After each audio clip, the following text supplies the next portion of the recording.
Meron pong isang kwento tungkol sa isang bulag na nagpapalimos sa labas ng gusali. Pero dinadaan-daanan lang siya ng mga tao at halos walang nagbibigay ng palimos sa kanya. Meron siyang isang maliit na karatula, sigurado pinasulat niya. Ang nakakabit po, "Help, I'm blind." Tulong, bulag ako. Meron pong isang babae na napadaan at napansin niya ang bulag na nagpapalimos. Nabasa rin niya yung karatula niya. Ito pong babae, yumuko, kinuha niya yung karatula nitong bulag. At sumulat din po siya. Pagkatapos niyang sumulat, ibinalik yung karatula tabi nitong nagpapalimos na bulag. At umalis ang babae. Alam niyo po, pagkatapos ng ilang saglit, halos lahat ng dumadaan nakakita doon sa nagpapalimos na bulag. At nung nabasa nila itong karatula niya, isa-isa naglalagay, nagbibigay ng limos sa kanya. Ano po yung sinulat nitong babae?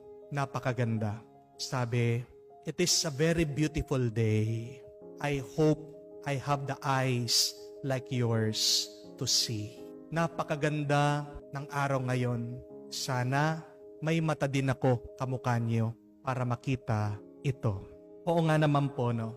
Napakaganda ng ating buhay. Pero ang tanong, nakikita ba natin kung gaano ito napakaganda, napakabuti? Please ask yourself that question. How about me? Do I see the beauty and the goodness of this life? Oo nga naman, napakarami po sa atin, merong mata, pero hindi nakikita ang ganda ng mundo. Napakarami sa atin merong mata, pero hindi nakikita ang kabutihan ng buhay. Napakarami sa atin may mata naman nakakakita, pero hindi rin nakikita ang kabutihan at kagandahan ng pagiging tao na buhay dito sa mundo.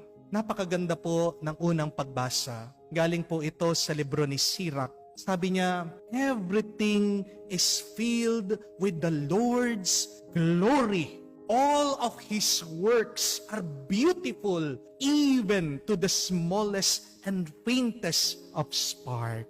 Wari, sinasabi po ng manunulat, napakaganda ng gawa ng Diyos sa lahat ng sulok ng mundo, sa karanasan ng tao.